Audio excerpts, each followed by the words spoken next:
Hello, hello, soulful seekers. I'm back. I know it's been a lot of time and we're just starting to kick off and we've got some brand new guests coming, but happy to be back. Hiatus was good, did what I need to do, and now I've got someone truly special for you. Today I have the beautiful Desiree Holmes Scherini, and she's got so many things to share with us. Welcome, Desiree. Hi, Amanda. Thank you so much for having me. It's great to be able to talk to you. We always have a good time when we chat. I want to say the first time I met you was at the NAF conference, and then afterwards, Hypnothoughts Live. Yeah, Yeah. and we were sharing on the board for a while together, so it was nice to have that more regular interaction with you. It's one of the things with so many hypnotist friends. Like I only get to see them at conferences, so I have missed your face and getting to talk to you, as you can tell from the long conversation leading up to the interview. It's good to be able to talk to you again. It never feels like we have enough time to really dig into the stuff that we're excited about. Yeah. So, But I'm so glad that you're here today. So tell the audience a little bit about what is your take on hypnosis, hypnotherapy, and how are you helping people in the world these days? wow. Well, what I love about hypnosis is that it's quick. It's so quick. So it cuts through so much of other modalities. But also it can enhance other modalities, so I use it with NLP, I use it with my life coaching, I use it to anchor things in. It's like we might have a client and I might have a life coaching conversational sort of interaction and session, and then we finalize it with some hypnosis to anchor in the shift. So I just think it's magical because that most everything comes from the mind, and if we could just turn that knob, that dial, uh, it it's amazing, and I think hypnosis does that for us. It definitely does. Where was your introduction to hypnosis in life? I'll tell you the funniest thing. Okay, so well, I think it's funny. So I'd never been hypnotized, right? And my degree is in psychology. I worked in the helping fields. I worked as a facilitator for a while when I first came out of college. And then I stayed home with my kids while I was having kids and moved into the, working as a professional artist because it was something I could do from home. Then when my kids were a certain age, I thought, it'd be nice to kind of get back into the psychology world, into the helping world. And I was a member of ARE, and in my mailbox came, their postcard, and it advertised training to become a hypnotherapist. And I thought, oh, well, that's interesting. And it happened to be taking place during the time that I had a break in my semesters from teaching art. And I said, well, I have a break right at that time. Talk about synchronicity, right? I said, I just happen to have a break. I didn't know what transpersonal hypnotherapy was. I didn't, never been hypnotized, but I signed up and showed up. And that was 2012. And I discovered that was exactly where I needed to be and what I needed to be doing. So that was my introduction to hypnosis. Yeah. Wow. So you really plugged directly into NAF at that point because that was the NAF training, yeah. With Alan Chips. Yeah. Oh my goodness. So you Yeah. trained with Alan directly. I didn't know that. Yes. Uh-huh. And I think I was in his last class. Oh, I think I was in, that was his last class, I believe, or second to last, but I believe it might have been his last class. And so I was very lucky to train with Alan. And, just so funny that my first experience with hypnosis was to be hypnotized during, as I'm becoming one, becoming a hypnotherapist. So, wild. So clearly you follow those intuitive hunches just on a regular basis. yes, absolutely. Absolutely. I'm like, this sounds good. It was, and it was good. Yeah. And, so many people that I trained with. Several of them are still active today, and it's just great. Yeah. Transpersonal. I don't think I have directly outlined that in a way that everybody might have heard it or will remember. Do you want to touch on what that means to you? Sure. So there's, people hear of hypnotists or hypnotherapists. And of course, there are all sorts of avenues to practice hypnosis. There's stage hypnosis, which is an entertainment, right? Uses the same skills, some of the same skills of putting in somebody under. So the only real major difference between the different types of hypnosis is not the method necessarily of putting somebody under. Always hypnotherapy I generally find is a lot gentler, easier, lazy river approach to putting somebody under rather than the rapid induction, but it can be used. Nonetheless, there's clinical hypnosis, which is usually to the point for behavior change, for nail biting, cigarette smoking, weight loss, anxiety, but then when you get into things like anxiety or thought change, you might shift over to what we would call transpersonal, which touches on the full range of, say, emotion. You clinical, trained in clinical, can do clinical, but also you, as a transpersonal hypnotherapist, can open up that door to more emotional work, to deeper work, to spiritual work.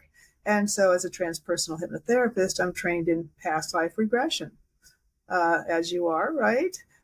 Or I got certified in life between lives, and other types of spiritual hypnosis that focus on that connection to the higher self. And you don't find that in purely clinical hypnosis. Yeah. And so from there, what happened next for you? Well, I guess I got certified in April and went to the first conference at National Association of Transpersonal Hypnotherapists and got certified there that year, I think, right away in NLP, neuro-linguistic programming, and then, just kind of kept adding things, more modalities, more understanding. And so as far as my hypnosis path has gone, certified in lots of life coaching modalities, a few more hypnosis modalities, and practice independently. First I was out of an office space that was a shared wellness center, and then I shifted to working from home and find that works great. Make sure I keep my main room clean and and neat. And then shifting eventually then to what I do a lot of now, which is speaking or giving talks and or teaching workshops in hypnosis. And also as an artist, sometimes combining the art therapeutically under hypnosis, doing artwork and meditative art and all sorts of fun stuff. Yeah. That presentation is still my favorite one that I've seen you do, where you had us have the client make a piece of art as they are kind of journeying through how they're feeling about things. And that was just the best experience. Thank you. And it's it's a whole different path to the subconscious mind. And I talk about that, with journaling, with artwork, using your hands, and it's, been written about using your hands or different parts of your body other than thinking and talking opens up a whole new avenue of communication with your subconscious mind. So sometimes you can put something on a piece of paper with your hand, that you never would have seen if you talked it out. Speaking about rabbit holes, are you familiar with neurographics? If you haven't, I think you're I don't going know the to term. love this. You Yeah. probably do it organically, and you've probably found your own term for it. But I'll remind you later. But it Okay. is this process. So basically, it is an art therapy form, and you are focusing on the problem. And you're just putting lines on the page, and there's all kinds of like little strategies on how to do that. Huh. And you're connecting them. And then as you begin to work, you start to round off the corners and edges. And apparently, Interesting. by the time you're done this art piece, your perspective and the way that you feel and the neurology attached to the behavior or the problem will have changed. I That's find it awesome. fascinating. I Yeah. will check that out. And it sounds right up your alley with what you already do. Absolutely. So, Yeah, yeah. Yeah. it does. And so you're going to be attending NAF this year. What Yes. is that going to look like? Well, once again, it's the only conference that I have never missed in all these years. Oh, how From many years has it been for you well, since personally? 2012. Yeah. Okay. So I've always made it to the conference. It's sort of like and it's lucky for me where I live. I'm able to, drive a few hours to get there. Yeah. So, that's one of the reasons I haven't missed it. I have family in that area in Virginia Beach, where it's usually held, always held so far. And so it's made it easy for me to never miss. But I'm obviously looking forward to it and looking forward to presenting this year again. I didn't present last year. I just attended, and that was a different experience too. For the first time in a few years, not to present, to just kick back and not really have to be anywhere. Nobody wanted anything from me. Yeah. And just to socialize and go and listen and spend time watching the ocean if I wanted to instead. Yeah. But this time I'm doing a presentation on overcoming imposter syndrome. That's a big one for a lot of people. Yeah. Yeah. No matter how far some people have gotten in with their career or whatever it is they're doing in their life, that these little niggling things can come in, and so I'm looking forward to sharing that presentation. How does someone know if they're dealing with imposter syndrome? What is the shape of that? Well, I think what it is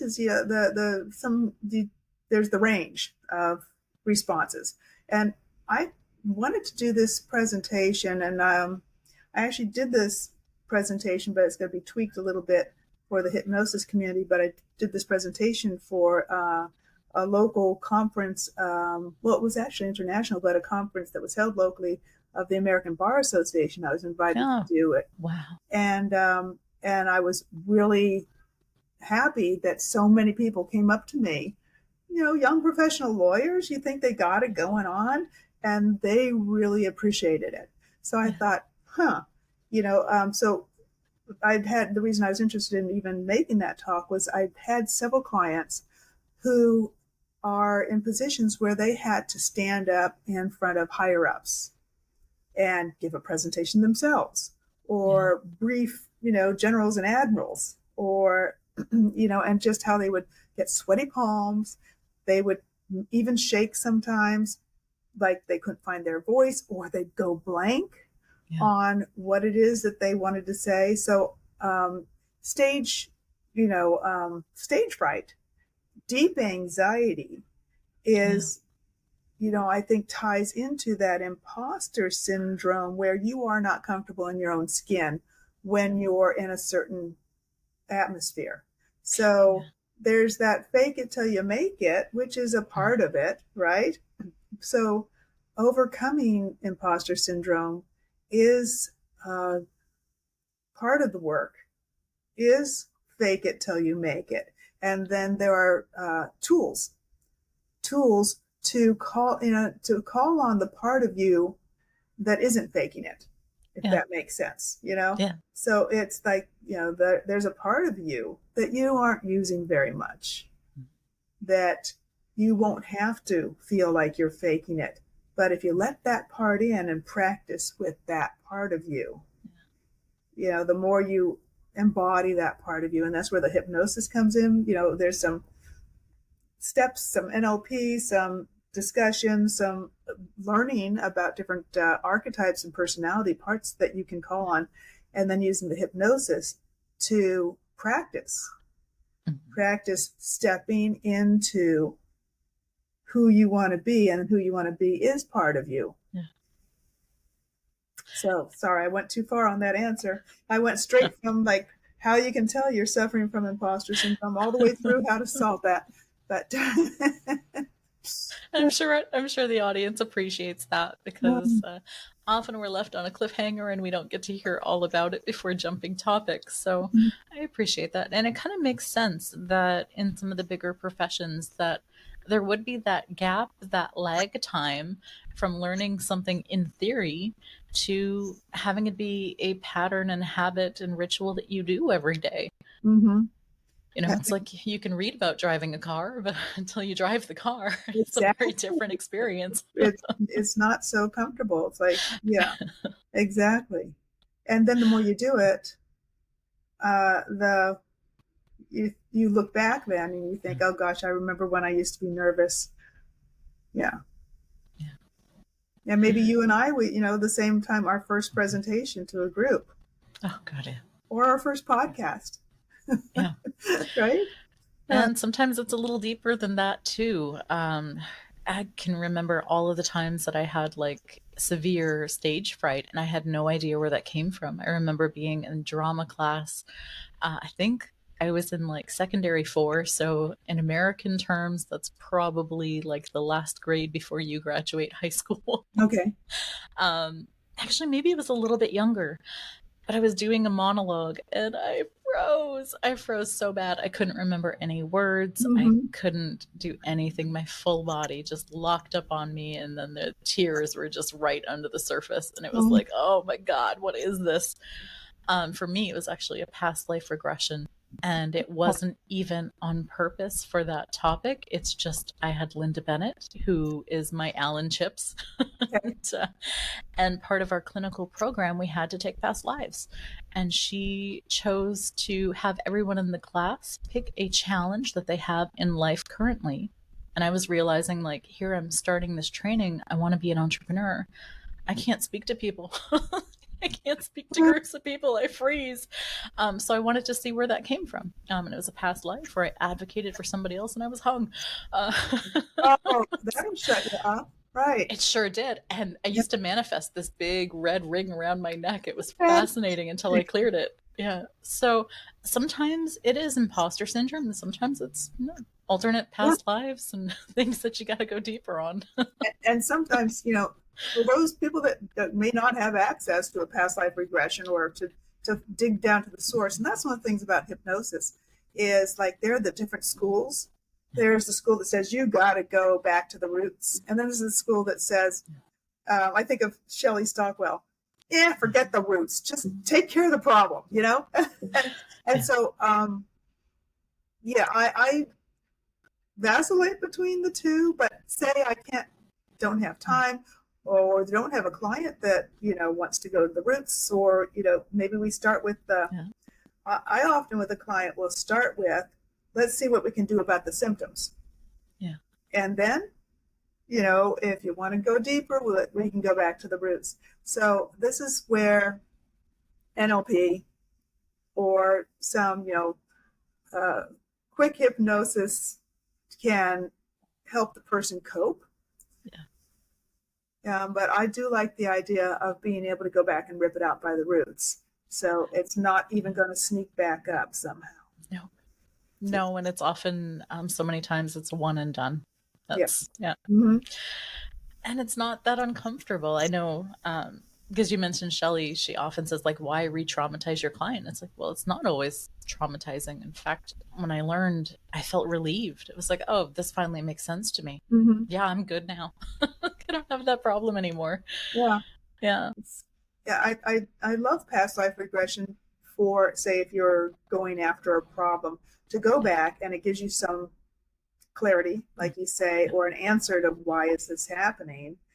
But it also gives you that opportunity to handle it and to address it and to stop it if we think about no time and space, even before it's manifested in this life in a way, because there's only here and now. Mm-hmm. So Mm-hmm. if you go back and you stop it, when you start at this here and now point in time, it's never existed. You might have a memory, but right now That's amazing. it's not true. Yeah. You know? Yeah. I'm sorry, I'm getting off on my metaphysical, That was a really fun place to go. God, you're so wonderfully brilliant. And it always comes through. I love that so much. That's amazing.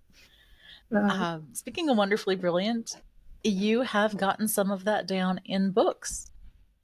If you call it wonderfully brilliant, my book I put out in 2017 called Journey to Joy, The Written Path, was it was my journaling put to self-help for other people to journal and find their own answers.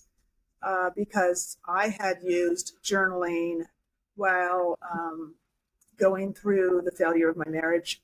And it turned on light bulbs for me that earlier we were talking about when it's coming through the hand or separating that thinking. I discovered when I just started to write randomly for, a few minutes every day, that stuff come out like someone else was writing it. And I just got so many aha moments and answers. And it was like having a conversation with my higher self saying, excuse me, what are you doing? And I'm like, I don't know what I'm doing.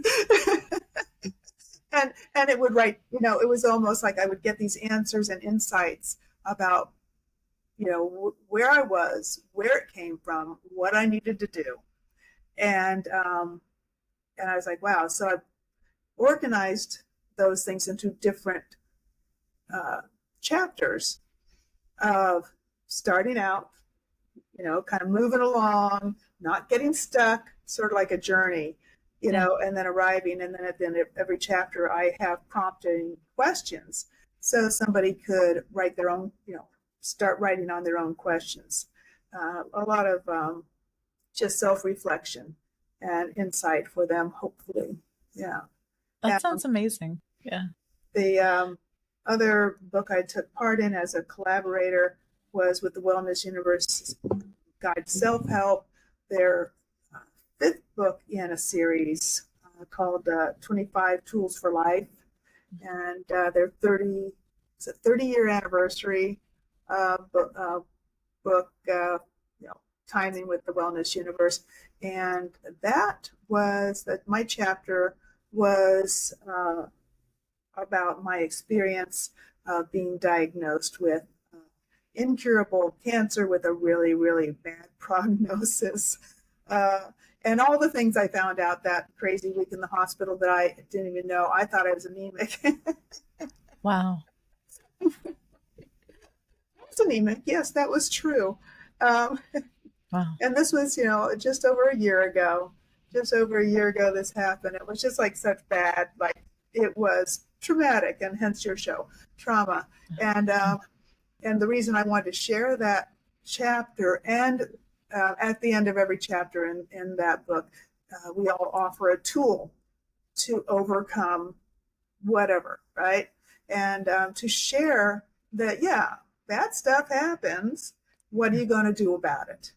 Okay. And how could I shift, like, from that victim mentality and the fear and sadness to an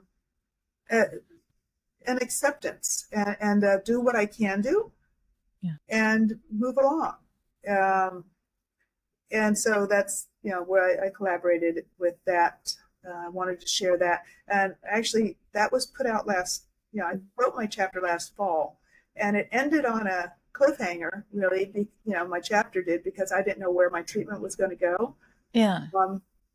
And like I said, a really bad prognosis of something like 10 months to 2 years, even with treatment. But I was lucky enough to not respond to treatment because I had a very aggressive form and I wasn't responding. And so I was able to be accepted in leapfrogged instead however the insurance works, I don't know, but apparently you have to do this, do this, do this, and then you can do that. So I was able to skip over where it left off into a treatment called CAR-T, which I just had done May 20th. And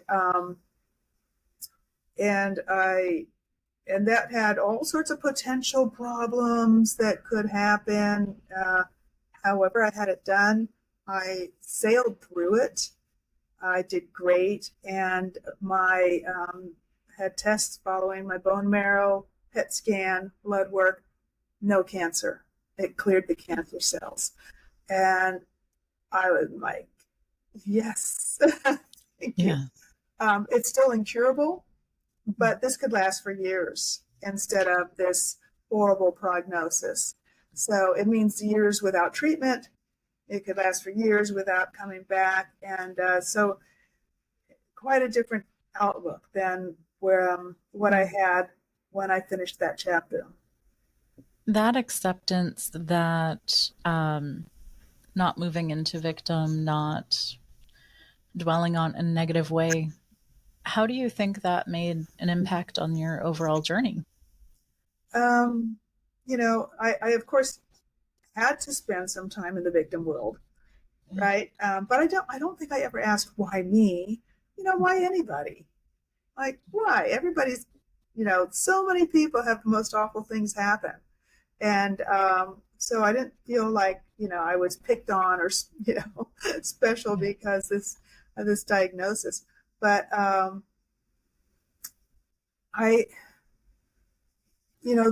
think having a shift in attitude, and we were talking about this before recording, I did not want to identify as I'm a person with cancer. Mm-hmm. Cancer happened. But say you get in a car wreck. I'm not a person who gets in car wrecks. Mm-hmm. Right? That's not my identity. So something can happen, but I chose not to hold on to it as an expectation, if that makes sense.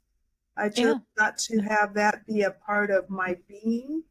I think obviously we agree that mindset has a lot to do with it.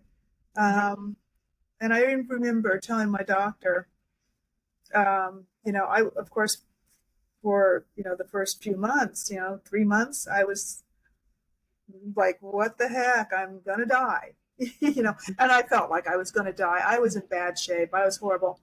But then there was this one day, I don't know if came to me in my sleep. Like one day I said, no, I'm not. I don't want to do that. I'm not ready for that. I'm not doing that. I may be wrong. We'll see. But I'm not going to do that. So I even said to my doctor, I said, oh, by the way, I've decided I'm not going to die. So you're going to have to help me with that. So you hypnotized the doctor. He said, well, a mindset has a lot to do with it. And I said, well, great, because I've made up my mind. Yeah. And we hear so many different hypnotists talk about that, how if you're not careful, you go to the doctor's office, you can be hypnotized and they're not hypnotists. And that can be a challenge, but it sounds like in that moment, you actually broke the doctor out of their hypnosis and helped them to see, hey, here's the actual outcome I want. So we're doing this. Yeah. And also like to give you an example of when I was diagnosed, there's a number of in my bone marrow. This is where this cancer proliferates, comes from. It's multiple myeloma, and I had of the cells. They did a bone marrow like core sample, and yes, which is painful. It was not fun.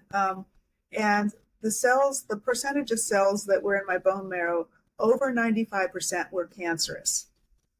Were the cancer. Wow. So it was not looking good. Another, my blood work, a certain marker that shows the activity of the cancer, the highest number is supposed to be 29. I had over 10,000.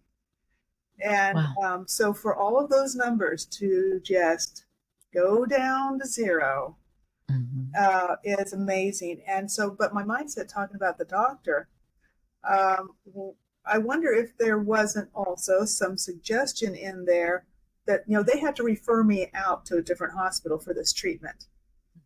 So, maybe I planted the seed. Okay, if she's not going to die, she needs to go get this treatment. I don't know. Maybe hopefully it would have occurred to them to do this anyway, I'm sure. But maybe they would have. Maybe, instead of still struggling to get me where they wanted me to be for the treatment they could offer.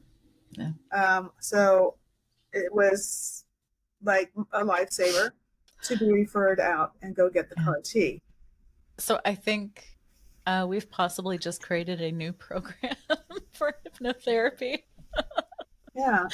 It's going to live. Oh, you're going to live. That's right. And and as long as you are here, why? Right. One of the things I say to my clients all the time, or actually friends more so than clients, the worriers, the what-ifers, the anxiety-ridden ones about what's going to happen or expecting bad things to happen. Mm-hmm. I could lose my job. Oh, he's going to break up with me. And I say, you have a choice. Yeah. You can either choose to already be miserable about something that hasn't happened and may not. Yes. Or you can choose to say, well, I'm going to just enjoy right now, and I'm not going to live in fear, live in pain that hasn't been inflicted yet. There's something to be said about that. I made a series of big financial purchases this past, we'll say 2 weeks. Okay. And a little bit of buyer's remorse was about to set in. And I tapped into resources that I really didn't want to tap into. Mm-hmm. And so I started worrying like, oh God, what if something big happens and then I'm not able to cover it? And then I stopped myself and I said, or I can just be in abundance right now. And so that's what I did. And so I actually did that yesterday. I spent the day in an abundance mindset of I have everything I need. That feels wonderful. I was talking to you about wanting to go swimming, and that is like a huge anchor for me personally of feeling free and feeling good as swimming. Right. So that's what I was trying to do. The best part was when I woke up this morning and my husband's pay had arrived and there was actually $625 extra. There you go. So I didn't manifest a problem. I chose to be in this situation and manifest something more ideal. Yeah, it just feels so much better. It does. Just, at least be in a neutral state. At least choose neutral. At least, study your belly button. Just, dive into the moment instead of living in the negative possibility of some future event. Study your belly button. That's so funny. So I think for me, the big testament to everything that you've shared is it sounds to me like because you were trained within your hypnosis, you were able to give yourself a different outcome. You were able to give yourself a different perspective, to have a different choice of how you went on that journey. Yes, absolutely. Fair? Now, between the hypnosis and life coaching and just previous life experiences, all piled on together, I'm very lucky to have developed my own tools to resist, to buffer events around me and be so much lighter. So much like, not to say I don't get sad and cry and angry, frustrated, but it just doesn't hold on like it used to when I was so much younger and before I was, had my own training and practice. And it's like, okay. I think that's a really powerful point too. A lot of times my clients are like, nothing bad ever happens to you. And it's like, no, I didn't get here on sunshine and rainbows. I'm not immune. I didn't get to opt out of life. It's just, I've spent so much time conditioning myself to be positive and to be looking for the things that I want that now, even if I'm not doing it on purpose, hypnosis is cumulative. Yeah. And one of my favorite things to say, and I, to when you feel in the bad place. Also is to not label anything bad or good. Just say something happened. This happened. Okay. And how am I going to choose to respond to this thing that just happened? What choices do I have around it? What power do I have around it? And what can I do? And then when I'm done, I've done what I can do, and then I just let go and let God, right? Just say, okay, I've done what I can do here. Let's see what you can do, and please, please and thank you. A lot of thank yous, even beforehand.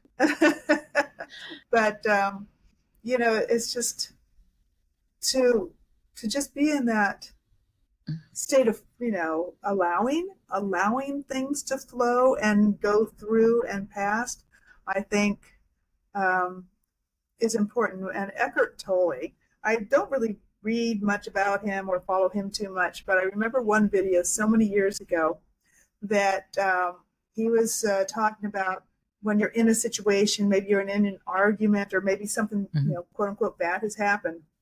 Instead of being in it, just look at it and think, and he said this so funny in his accent, oh, isn't that interesting?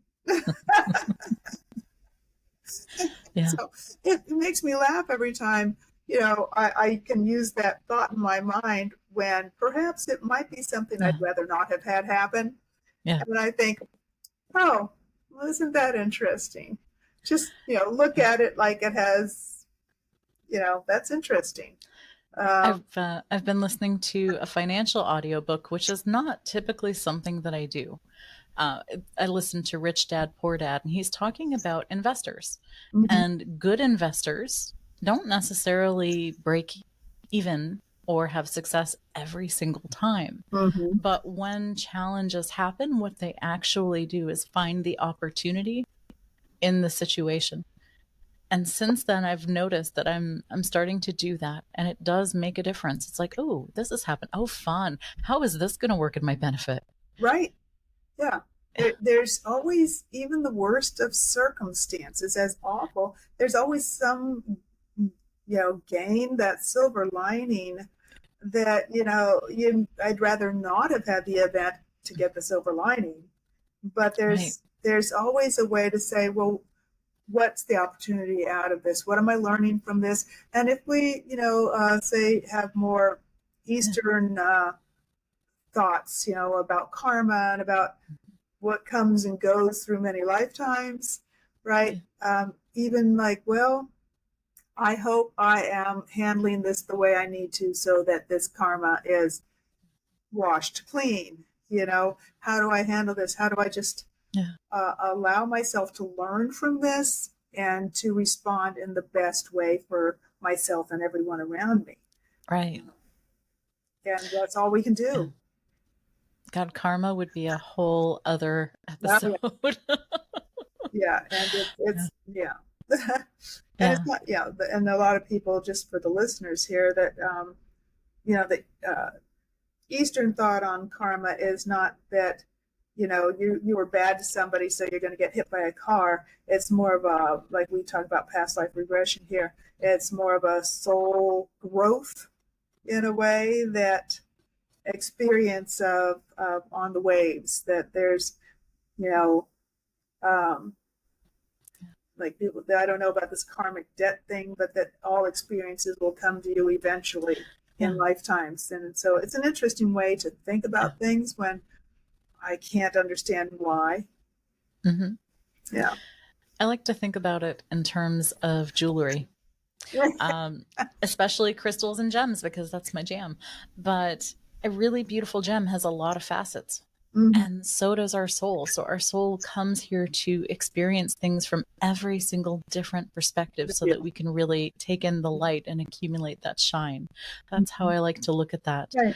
But the reason I brought it up was, I think a lot of people, when tough things happen, they automatically go into karma from a place of victimhood, of I must be being punished. Right. God hates me. And then I'm thinking about, like, just having those thoughts alone, then what does that set them up for?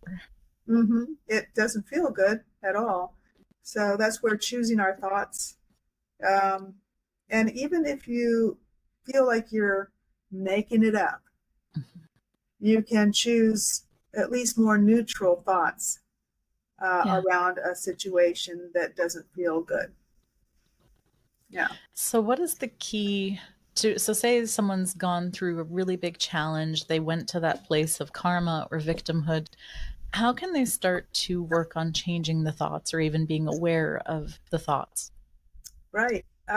Well, in the book where I shared that chapter, at the end of every chapter, we offer a tool, and mine was about thought change.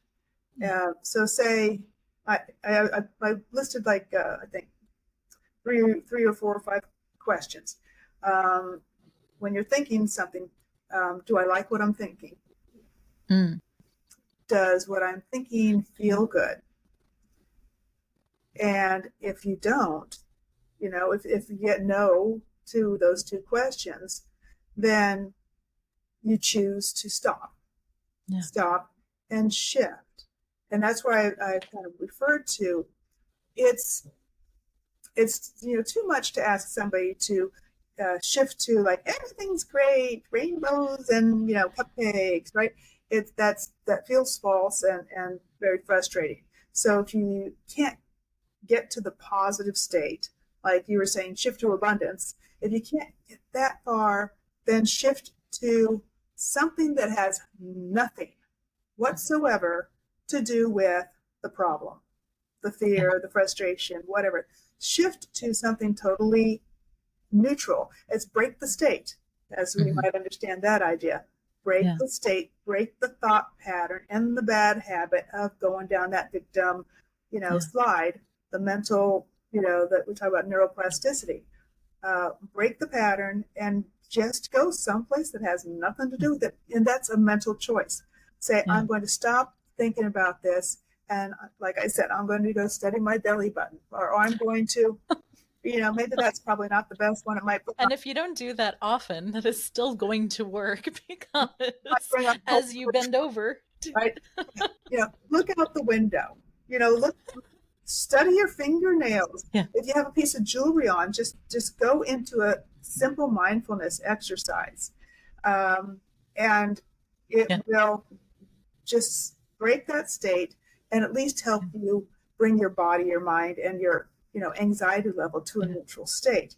And then just it's almost like you just have to keep practicing that. If you find yourself slipping back into unhappy thoughts, shift to neutral, and do some breathing exercises, and just do what you need to do to soothe your system. Because if your system is still anxiety ridden, it's really difficult to then shift to the more positive thoughts over time. So that's like the easiest step. At least go neutral.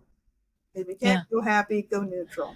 Of course, there's things like pick up a book, turn on a movie, listen to some upbeat music, call a friend.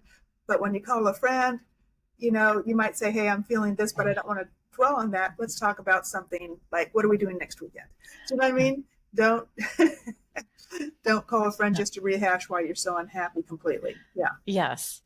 Yeah. You had a point, and I'm going to come back to it because I love it. Even if you were to study your belly button, it would still work. You were onto something, because when you are in a specific response, like Desiree said, that's a state. And by breaking the state, you need to do something that's different. So when you're in the momentum of feeling bad, your body has a position. It has a posture for feeling bad. It's probably not the navel gazing posture. So just by doing that, you're already in an awkward situation that's going to break the state. So I still like it. It still works. And you have a point there. Like whatever physical position you're in, stand up and move, or sit down, or cross your legs a different way, straighten up, sit up straight. That's a huge one.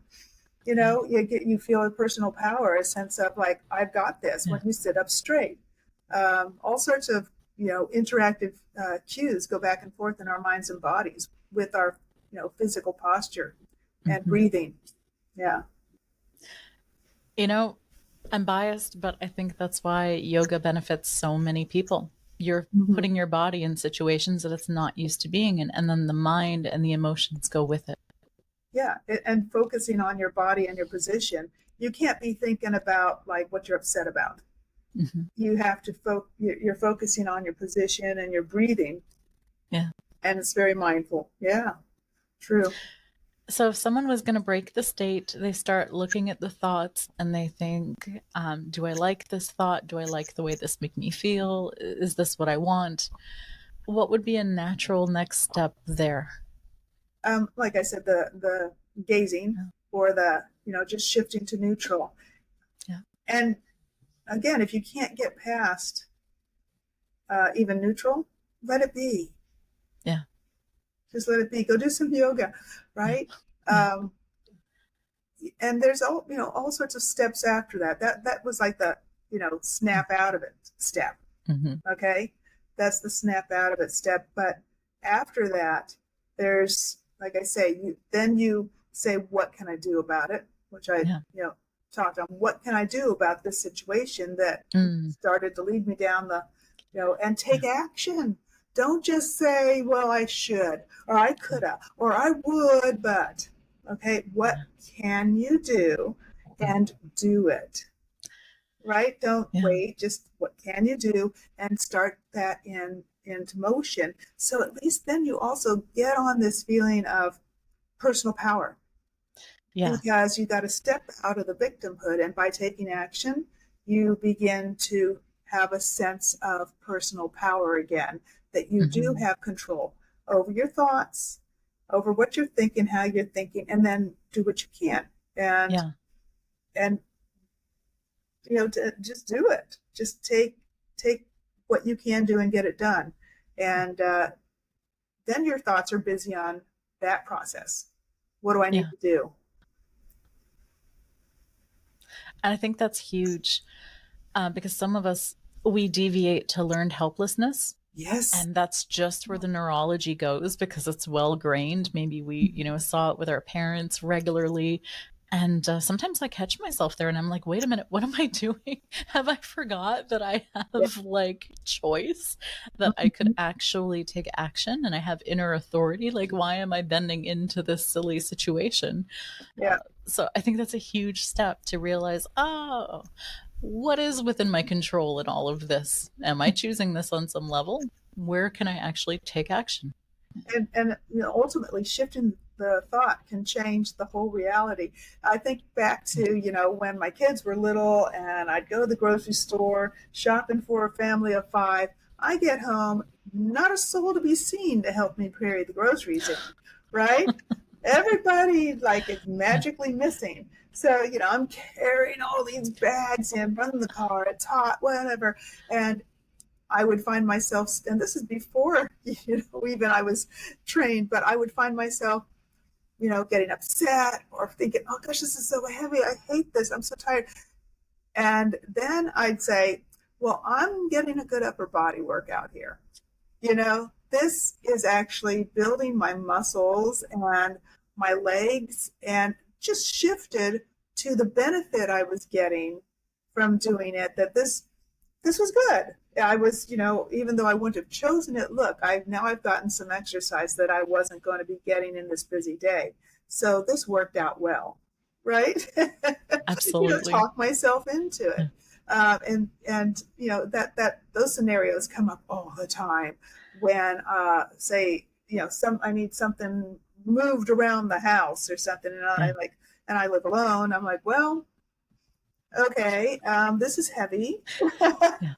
This is, I wish I had somebody here, some big, strong somebody to move this for me so I could be I can't move it. But then I go back to, what, I can figure this out. I can get this done. And then what I do, I'm like, yay me, look at you, you did it.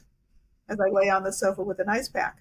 But I did. Well, but it's the mind-body connection every single time. And if you think you can't, your muscles and body are going to be weaker for it. So even though it may sound like Desiree was being deluded, telling herself, well, I'm getting a workout in.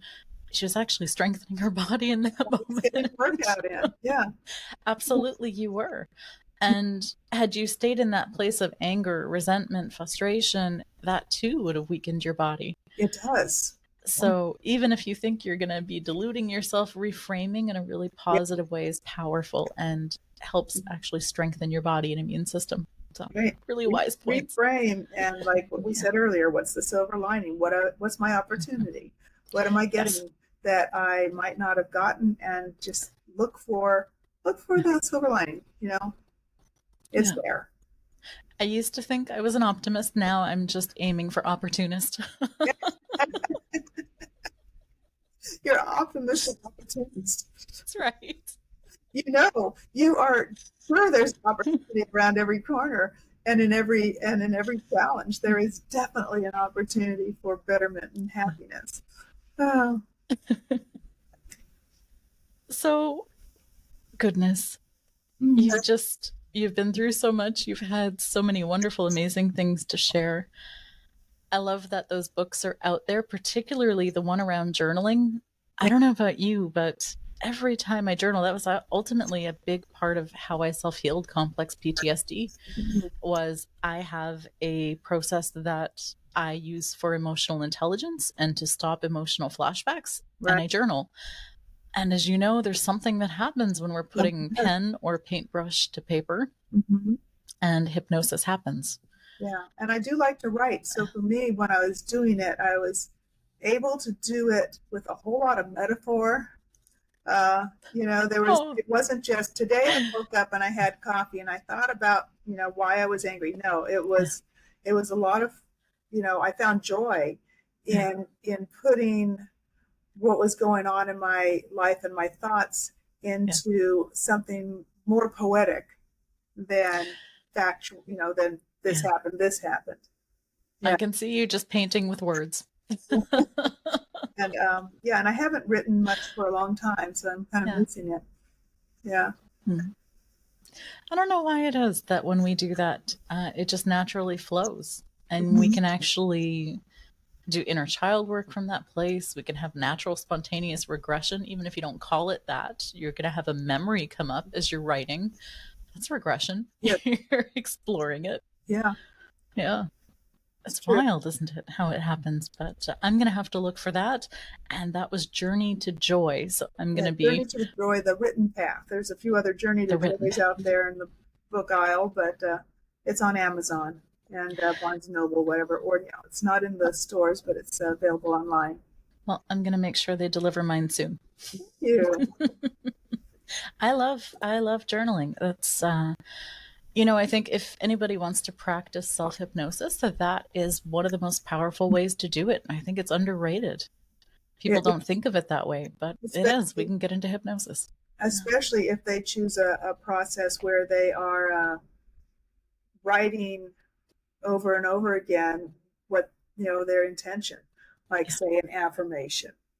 Remember how we used to have to do it on the chalkboard if we were in trouble, right? That is, you can even use it, as a sort of like writing your mantra. And it's, if you say it, you write it, you're hearing it, it's coming, and it's all those avenues in that can help you build that, that thought, that belief in that truth. Yeah. It's magical to me that I can write down every month. I go through all of my bills line by line, and as I'm writing them out, I think paid in full, and I smile. And it seems absurd. If I have any financial goals that I put expenses on the side and I see them being paid in full, and it always happens faster and in a way that I didn't expect. And I really do blame it to putting pen to paper. It's just something about that process. I don't know if it's the RAS, the reticulated activating system, where the brain is looking for and finding truth, regardless of what we think that truth is. I don't know if it's something else at play or just that we're intent, but it's amazing. Yeah, why shouldn't it be true, right? Yeah. And I forgot, which person was talking, but they were talking about every time you pay a bill, instead of being worried or fearful about money going out, send gratitude that you're able to pay this bill. Send gratitude that you have money and you can write this check. Yeah. Yeah, there's something about tapping into the emotion in that way as well. That's just really, really powerful. Huge part. And that could be a whole nother show, is about that. It's about that. You and I could start a whole brand new podcast. Well, you know what? I'm going to ask you to be on mine. So we can move into any of these directions, There's that sounds good. That heart-brain connection, that feel, and, create that, forgot what it's called. Actually, we'll play in the psychic medium realms, because we haven't gotten to touch on that part of your life, which is very much active, and it's a huge part of mine too. So let's do that. That on my show. That's right along my intuitive journey with Desiree. Here's your plug. That's the name of the show. So we'll definitely dive into that. Where do we find it? It's on YouTube, and it's on all the podcast carriers. So Apple, iTunes, Spotify, iHeartRadio, I believe it's there. And so Intuitive Journey with Desiree is where I interview some people. I do talks on, intuitive stuff, as well as a lot of just thought change stuff, or looking at things and encouraging people to have a perspective that's healthy on interactions, on life, on relationships. And like I said to you, I don't know if it's while we were recording, like I just enjoy, if I find something that has helped me or that I really enjoy, I love diving into it and then sharing it with people. So that's, the reason I have my show. It's on YouTube and podcast. Okay. My favorite episodes that you do are sometimes the Tarot Scarp forecasts. And they always find me right at the right time. And I'm like, oh, of course, that's for me. You just encouraged me to do another. I'll do one today. You got to look for it then. And so I do that. That one is on if you'll find my channel, Desiree Holmes Scherini, I have a playlist that's Intuitive Journey with Desiree. And then Intuitive Readings is another playlist. And so what I did with those, especially like the three card readings or a card or whatever, and I pull them out, and ideally I say, this is for whenever you find it. It's not like this is necessarily for today or this date or that date. It's when someone comes upon it, look for the answer for you here. And I often will go in and do a reading either about personal or business or whatever I'm getting from it, what I'm intuiting. And so I'm glad to hear that you enjoy those. That's actually, they're always right on time. Great. Thank you. So if someone is going through a challenging time, they want to find a better, more holistic way to do it, or they're overcoming that imposter syndrome or the myriad of other things that you help with, how do they get started with you? Okay. I work in person or virtually, so I can work with anybody anywhere. And you can find me, even if you just remember my name and search my name, you'll find how to contact me. My website is www.transhypnotherapy for transpersonalhypnotherapy.com. I have a trans hypnotherapy Facebook page, and there, so phone number, I have a business phone number. Email is transhypnotherapy@gmail.com to reach me quickly. So, basically you can find me through my website. Email is probably the best way, transhypnotherapy@gmail.com. And then otherwise, you still do the transpersonal hypnosis, so past life regression, life between lives. What are some of your favorite sessions to facilitate? Oh, gosh. I do love doing past life regressions because I always find that fascinating, where people go, and then, of course, processing afterward for, what their goal was. or just out of interest, like a lot of people just say, I just want to see where I want to go.